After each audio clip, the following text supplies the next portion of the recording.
up in an unrealistic way. But you cannot deny Indian mind has thought about things that nobody had thought about in those times. There is no question about that. But there is a distinction between science and technology. Science can evolve because of certain intelligence. Technology needs material, manifestation. Now we are trying to claim technology, which we should not. If we just focus on science, many things will be attributed to India for sure. We live in times when faith and spirituality have become very inflammable. Don't put them in the same basket. Okay, let's talk about faith first. We live in times when faith for certain has become a very inflammable, easily politicized conversation. If faith should have been personal today, it's not. Today you actually have decisions taken in the name of somebody's faith being injured. So, you mentioned food right now. I read somewhere that you said there's nothing religious about the act of food, just eat what you like. No, I Eat didn't say what's that. good for you? I said eat what's good for you. Okay, eat what's good for you. It's a very different thing. Okay, I correct myself. Eat what's good for you. But today we have a highly politicized conversation around banning beef in the name of faith. It's definitely not good for you to eat it. Beef or any meat? I'll come to that. Finish the Okay, so I'm offering that as one example of how I see a politicized conversation taking place around faith. How do you reconcile the faith of a large number of people with questions of individual liberty? I know I have read that you like books written by Salman Rushdie. We were the first country to ban him again in the name of faith. How do we reconcile faith with individual liberty? See, it's always been said, faith moves mountains. Yes, but it freezes your mind. But the greatest crime you can do on this planet is to move a mountain. You should not move a mountain, it should be where it is. It is not just dropped from somewhere, it's grown because of various forces functioning in a particular way. Phenomenal activity has happened to build a mountain. You should never move a mountain. But people with frozen minds always want to move a mountain. Okay, having said that, when we say faith, it's an import for this culture. We have never had faith in this culture. You must look back little beyond 1,000 years since we've been under occupation. Here we have been told always, your life is your karma. Karma means action. Whose action? Your action. So, what we are saying is, your life is entirely your making. There is no someone sitting up there and managing this for you. This is entirely yours.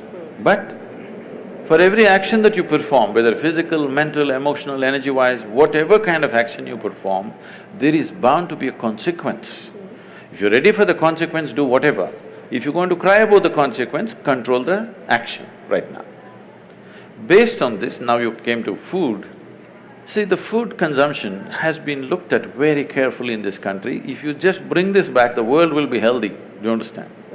Here we have identified different type of people, what they should eat. If you're doing menial jobs, how you should eat. If you're doing trading, how you should eat. If you're into spiritual process, how you should eat. If you're into education, how you should eat. Why this is each person needs a different type of building of the body. You want to run 100 meters next to Mr. Bolt, what kind of food you should eat? You just want to work in Delhi, what kind of food you should eat? You want to think in a certain way, what kind of food you should eat? For all these, we have very clear prescriptions. Now, when it comes to food, what it means is, we are taking another life, whatever that is, it may be plant life, animal life, whatever. You're taking another life, ingesting it, and you have to make it your life. That's a whole thing. What is your life, what is that life, if you look at it? All life on this planet is coming from the earth. This body is also the same soil, this is also same soil. If there is a earthworm, that is also same soil. But see how it has become, how this has become, how that has become. If I give you… you like a mango or a banana? Mango. Mango. I know, you're ruling the state right now. Now, if you eat a mango, this mango becomes a woman in you. If I eat a mango, the same mango becomes a man in me. If a cow eats a mango, the same mango becomes a cow in the cow. Why is this happening? There is a certain information or software in you. Whatever you eat, it transforms it into a woman. If I eat, it transforms it into a man. If a cow eats, that becomes a cow. So, every life is happening the way it is happening because of a certain dimension of information, or in modern terminology, let's call it software. There is a certain software, which is an arrangement of information. Now, the idea is to eat as simple a software as possible. If you eat that kind of life, which is a very simple software, your ability to override that software and make it entirely a part of you is very good.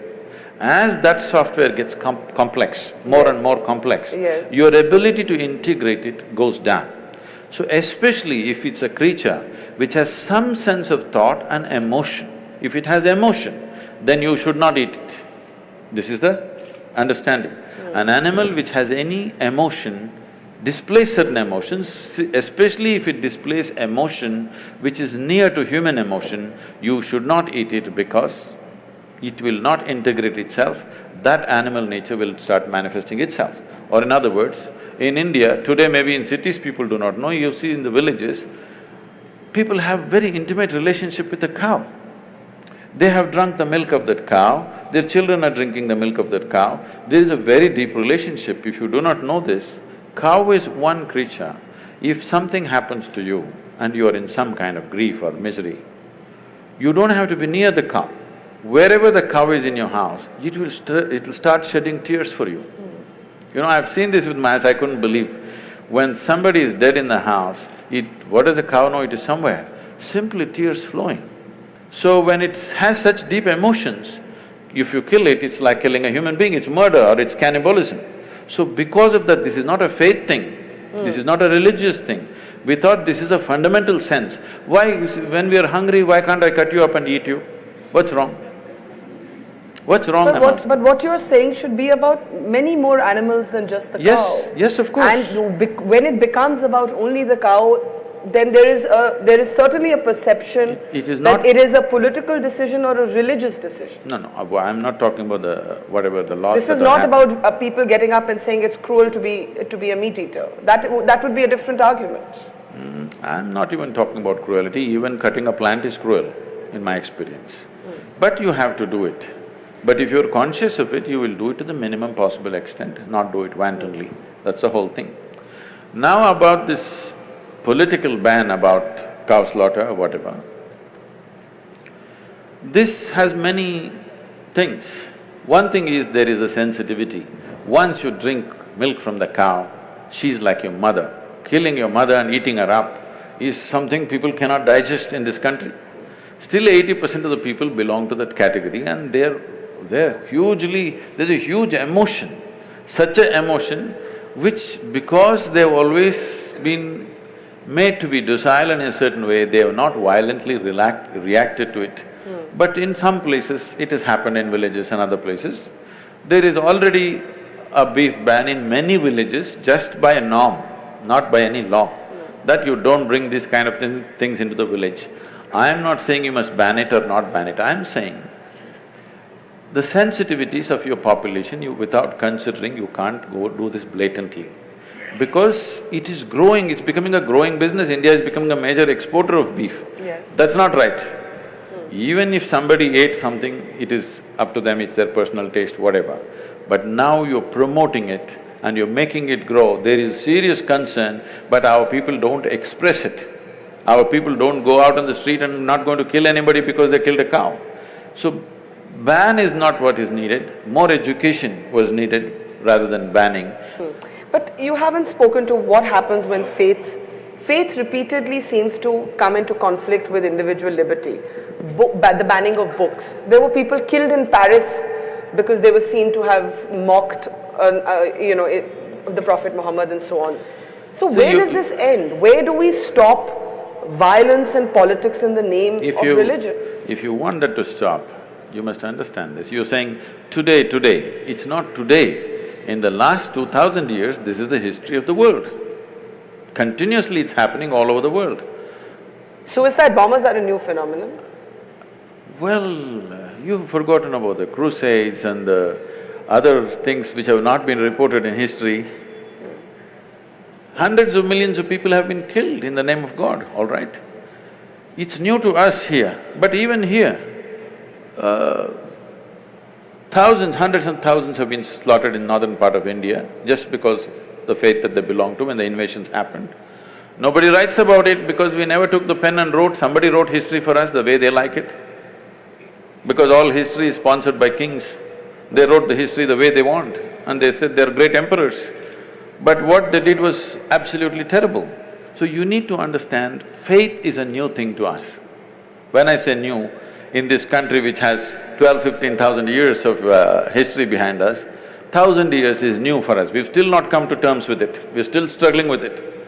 But struggling within ourselves, not creating a struggle on the street, because that's not our nature, because here always we've been drilled into us, whatever you do, there'll be a consequence for you. Even if you come back another life, it won't leave you, it'll come back to you. This has been told, this controls people, this is a tremendous technology, please understand this. And it's not simply a fake thing, it is a real thing. Everything that you think, feel, act, there is a consequence. Not because there is somebody thinking he must give you a reward or a punishment. It happens in your own chemistry. How do we keep faith, which you say is new to us, separate from politics? You have in the past, for example, I remember when Anna Hazare was launching his anti-corruption movement, you did come and applaud it, but you said that the Lokpal was not some magic wand. I remember you saying that. Do you believe that we are seeing a dangerous cocktail of faith and politics getting more and more mixed up? See, it is happening, I'm not saying no, but it's much less than ever before. Really? Yes. It seems to be much more than ever before. No, that's because of you. That's because if 10 people get beheaded in some remote part of Iraq, you make sure the blood spills into my sitting room because of that. Otherwise, you're sitting here now. Today, let's say 1,000 years ago we were sitting here, 1,000 people got killed in Iraq. We will sit here peacefully thinking world is going really great, springtime, everything is nice. So, this is because the dissemination of information, if 10 people get killed somewhere, it's a huge thing because it comes into our sitting rooms, bedrooms, dining room, everywhere there's a television. So it pours into our homes, so it is happening. So this is good because even a small thing looks magnified now in people's experience. But this has been happening always, it's happening at its lowest level now. Here and there it spurts up, which need to be controlled for sure. But what I see is, for the very first time in the history of humanity, even if the numbers are not qualified because the population has increased, even in terms of percentages of people, how many people can think for themselves today is huge compared to what it was 100 years ago, 500 years ago, or 1,000 years ago, or 10,000 years ago. All these centuries, there would be one man in the village who thinks for you, who reads for you, who writes for you. You just have to do what you have to do, simple things. Today everybody is able to think for himself or herself. Now, human intellect is blossoming, I do not say it is blossoming in the right direction, with the right sense, no. Insanely it is blossoming, it doesn't matter, insanity will happen for some time, people will come to their senses. When something is new, they'll go crazy, after some time, they'll come to senses. Once human intellect blossoms sufficiently on the planet, then this looking upward for well-being will not make sense, believe me. Right now, from looking upward, slowly the world is tilting. In pursuit of human well-being, people were looking heavenward. Still many are, that's different. But a whole lot of people have started looking outward. So if you look heavenward, hallucinations will happen, wars will happen. Because my heaven and your heaven different, you know. Yeah. None of the heavens have anything for women, you better know that. definitely going to hell. Anyway, So you believe in heaven and hell? I was being facetious. I was being facetious. Let me finish this. I was being facetious. I don't know if there is That's somebody fine. up there. That is fine. Is it a force? No, I'm is it saying an energy? Is that this thing inside about looking heavenward is slowly going away, and in pursuit of well-being, people are looking outward. This is ripping the planet apart. Human pursuit of well-being is just destroying the planet.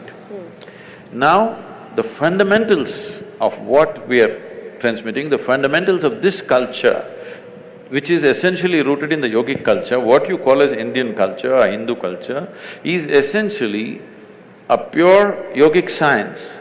In the form of culture, it finds many colors and distortions, which is what you're seeing as a Hindu culture or Indian culture, whatever you want to call it. But they're not interchangeable terms. Why? Because we're a multi-religious country with many different cultures. I want you to understand, the word Hindu does not signify a religion. You ask them, do they worship one god if they're Hindus? In the same family, they're worshipping 25 gods. They don't know which is the god, so they're making sure worship everything just in case something will hit, okay?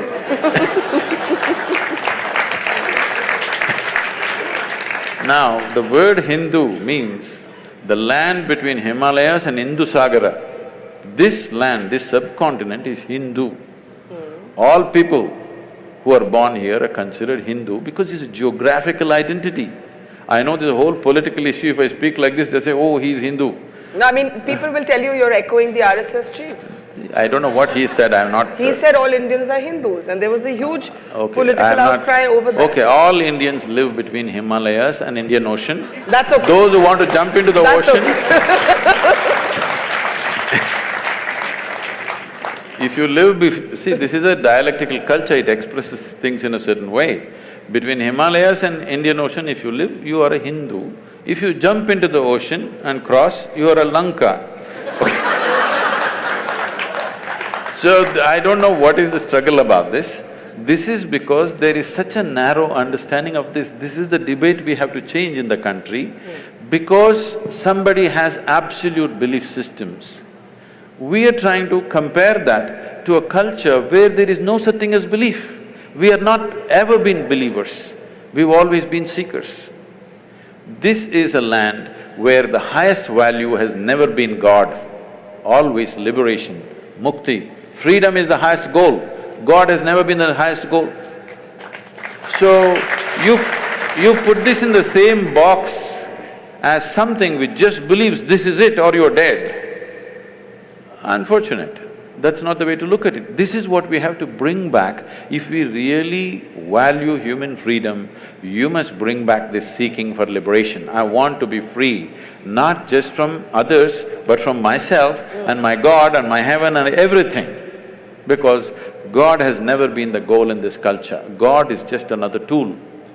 When I use the word tool for a God, people get very hurt. They say, Sadhguru, don't say that, it hurts us. So that's okay. You come to the ashram, I'll give you some plumbing job, all right? That'll hurt more. No. No spanner, no winch, nothing.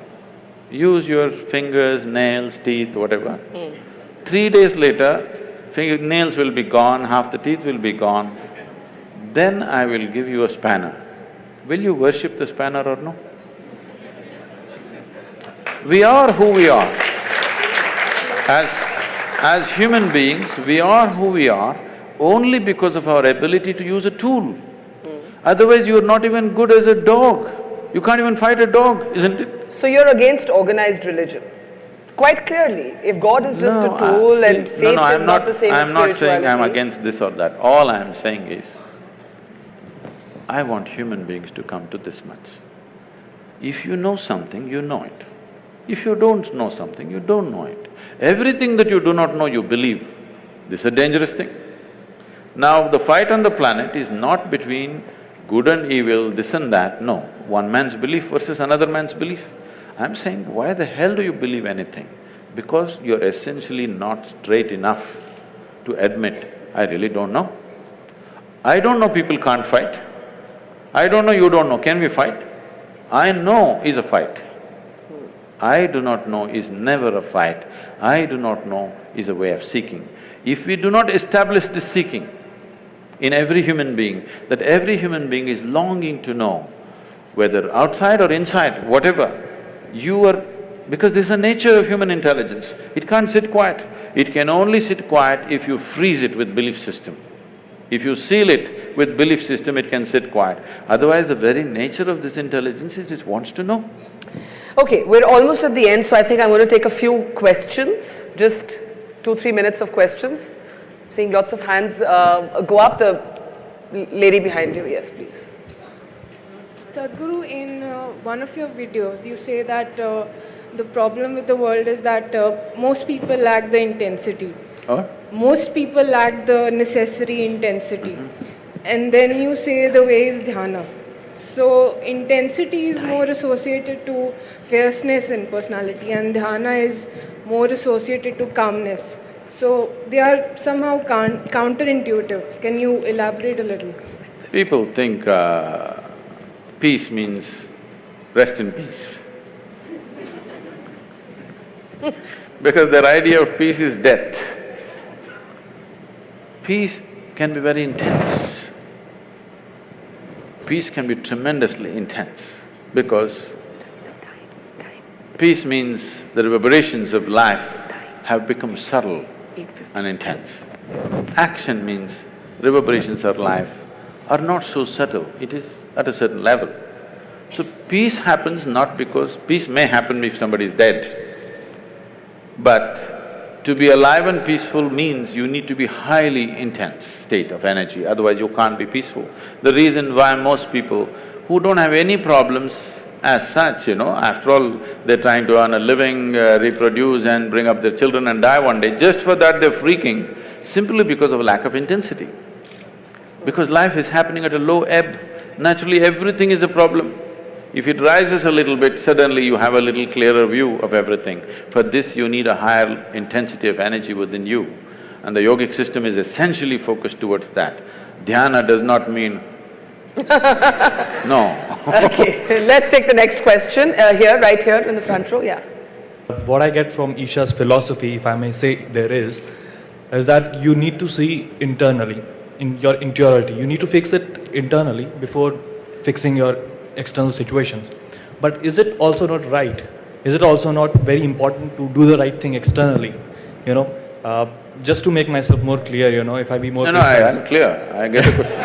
Why do I look so dumb? Let's say, if… I got it.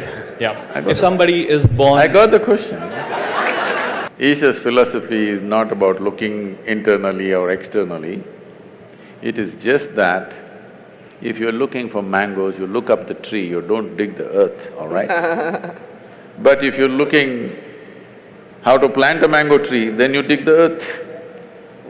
You're looking for mangoes, if you dig the earth, will you find it, I'm asking? So if you're inner things, you must look inward, outer things, you must look outward. There is no such philosophy, look out or look in. Wherever the damn thing is, look there. It's like, Shankaran Pillai went for a job interview and they asked him, which is further, Mumbai or moon? He thought profoundly and then said, Mumbai. They said, how do you say this? He said, I can see the moon, I can't see Mumbai. Okay, last question, yeah. Namaskaram, Sadhguru. I just want to ask… Hold the mic closer to you. I just want to ask you that everybody's perception of good and bad is different. And what do you think if we start manifesting our own good and bad, what will be the state of the society? Maybe you won't have power tonight. I think I already made this clear. The biggest problem with the world is there are too many good people, not enough sensible people. Yeah. Sense is life-specific, okay? Goodness need not be life-oriented. Goodness may be going to heaven. And the moment I want you to understand this dangerous concept, people don't address this. The moment you believe, suppose I believe there is heaven and it's a beautiful place and you can live in the company of gods, should I send you there today or no? If I really care for you, I'm saying. Yes? If I really care for you and if I believe there's a great place, should I send you there or not? This is a dangerous thing, do you understand? If you stretch it to its logical end, it's a really dangerous thing. The moment I believe there is a fantastic place up there, I really love you and I want you to go there, you know. Yes. Okay, let me just end by asking you something that we haven't spoken about, and then I'll hand it over to Chiki. You said you love machines. I didn't say I love them. Okay, you like machines, or they're useful. They work. Have our lives been overtaken by gadgets? Not mine. No? Definitely not. I use all the gadgets, but they don't overtake me. These are fantastic things in our life. Things… See, in every way, compared to how a human being was, let's say 100 years ago, you're almost superhuman. 100 years ago, if I could just pick up something from my pocket and talk to somebody in America right now, I would be superhuman. Why superhuman? If I said I'm God, people would have believed me. 100 years ago, 500 years ago, if I just had a light bulb, I would have become God on this planet. I want you to know. Look at the things we have today. We are really superhuman. Once this kind of capability has come to us, little more sense has to rise, little more awareness and consciousness has to arise. If this doesn't happen, this capability will turn against us. This is what you're saying. Now gadgets are freaking people. Why? It's a simple thing. If you want to use it, you can use it or you can keep it aside. Because you're in a compulsive state, if you start using a cell phone, you can't stop it. Even in your sleep, you're texting. See, the boy he's not with me, he's looking at me in the screen. Now, this is the same thing. If food is good, if you start eating, you don't know when to stop. If you start drinking, you don't know when to stop. If you start doing something, you don't know when to stop. The same thing. It is not about the gadget, it is not about the food, it is just that there is not enough consciousness, there is compulsiveness. Everything is happening compulsively. Instead of addressing the root, you're trying to kill the gadget. Gadget is a fantastic thing. Every damn gadget has enhanced our life in a huge way, isn't it? Don't curse the gadgets. It is just that compulsiveness has to go. Well, on that note, I will say thank you for provoking us. As always, a pleasure. Pleasure. Let's have a big round of applause for the Sadhguru.